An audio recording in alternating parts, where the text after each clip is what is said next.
यानंतरची बातमी आहे लासल गावातून। लासल गावात कांद्याचे दर कोसळलेत। कमाल 900 रुपये तर किमान 300 रुपये प्रति क्विंटल दर कांदा उत्पादन शेतकऱ्यांना मिळतोय। कांद्याचा खर्च देखील निघणं मुश्किल झालंय आणि त्यामुळे शेतकऱ्यांची दिवाळी यंदा सुद्धा अंधारात आहे। कांद्याचे दर कोसळलेत आणि कांदा उत्पादक शेतकरी सुद्धा आता चिंतेमध्ये सापडलाय। कांदा उत्पादक खर्च सुद्धा निघणं मुश्किल झालंय आणि त्यामुळेच आता या शेतकऱ्यांवर उपासमारीची वेळ आली आहे।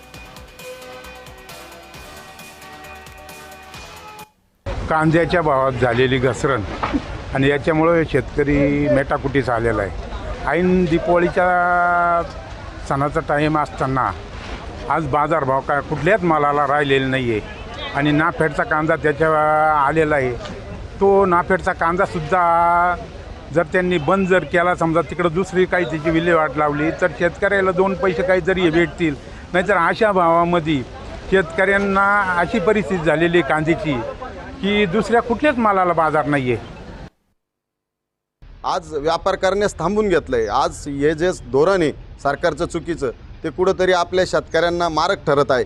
आपण बघितलं असेल, आपल्या देशातून 35% जवळपास कांदा हा बांगलादेशला निर्यात होतो, परंतु कुठंतरी 1 वर्षापासून बांगलादेशनी स्वावलंबी होऊन आणि त्यांचा कांदा जो पिकवणं चालू केलं आहे, त्यामुळं फार मोठा फटका आपल्या कांद्याला बसला आहे।